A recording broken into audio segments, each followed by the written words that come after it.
What happens when kids get a hold of a demonic dagger? Let me describe the situation. Since the start of the pandemic, I've been running D&D games over Zoom for kids and their families. It's been fun, but frequently challenging. This is the story of the most recent game with my newest and youngest group. The players and their fake names are as follows: Tommy, Bugbear Wizard, Transmutation, the voice of reason, other than that one time he tried to charm an NPC into stepping in front of a moving vehicle because that's what they did on the Adventure Zone. Eleanor, Koala Barbarian, Bear Totem, the youngest in the group and by far the least predictable. When I say koala, I mean a variant human with the tough feet.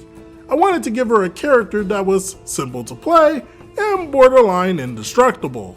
Gregory, Warforged Paladin, Conquest, the older brother of Eleanor and a lover of monsters. Noah, the Dragonborn Warlock, Fiend, loves threatening NPCs with bloodshed and death and torturing their souls for all eternity. Keeps trying to burn down forests. Keith, Dragonborn Fighter, Battlemaster, says and does very little but seems to be having fun nonetheless. So the party has just defeated a powerful necromancer who was trying to open a portal to summon demons. You know, standard stuff.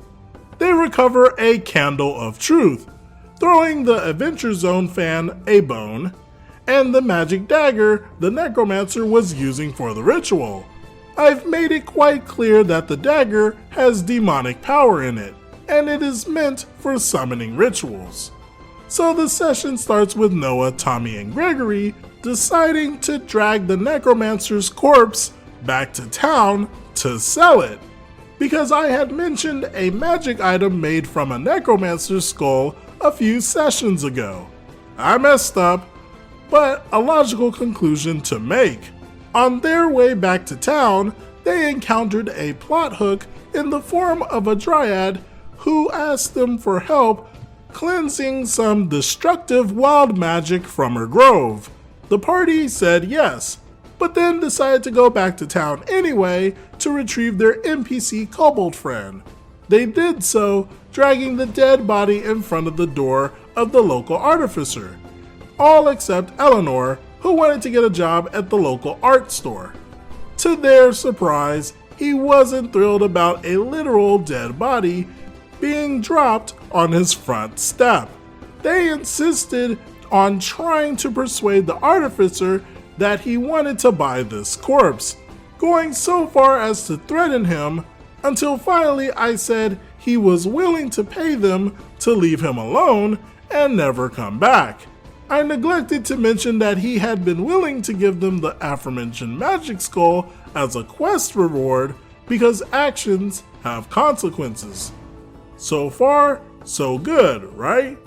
At this point, the knife in Gregory's possession starts to whisper into his ear, promising him power in exchange for blood sacrifice. Since, well, it's an evil demonic dagger, I thought it might be interesting to see how they would deal with a corrupting influence like this. Big mistake. I'm going to cut up the necromancer's body. What? I want to see if it has enough power to power up the dagger and summon a demon. No, it's evil. It will control you. I know this. I watch TV. Yes, she really said this. Eleanor, it's fine. Okay, you draw a crowd as you're butchering a corpse while covered in blood in the middle of the town square. I say, it's okay. He's a bad guy. Most of the crowd screams and runs from you. I asked the dagger if that was enough to summon demons. I say no, of course, since it was trying to get him to murder people, not mutilate a corpse in public. It's around now that the town guard shows up. Do you guys have any bad people in your jail for me to kill?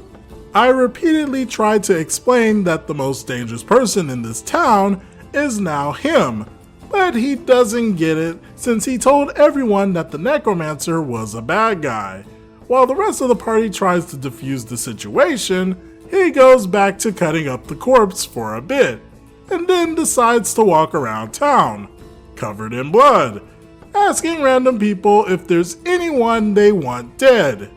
This doesn't work. No, don't summon demons. They'll try to kill us. No, I actually want to summon demons. They're my favorite monster. Gregory, what do you think will happen after you summon demons?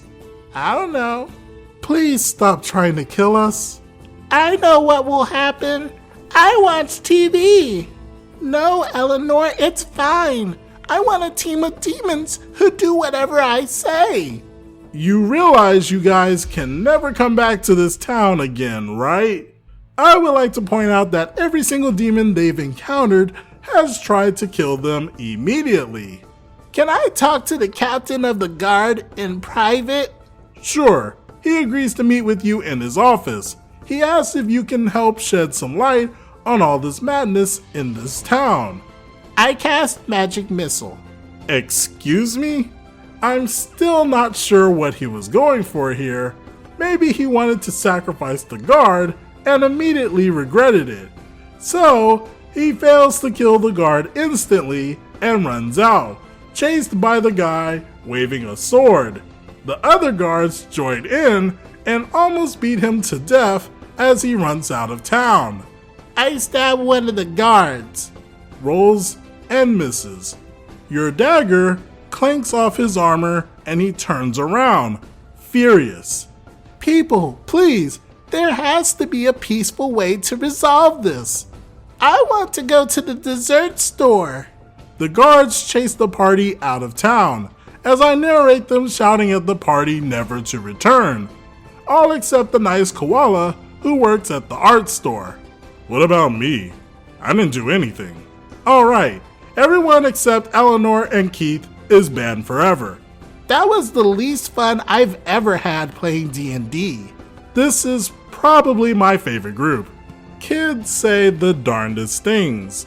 It's so interesting to see the amount of cleverness, bringing a necromancer's corpse for a magic item, and lack of tact one can have in such a short time period.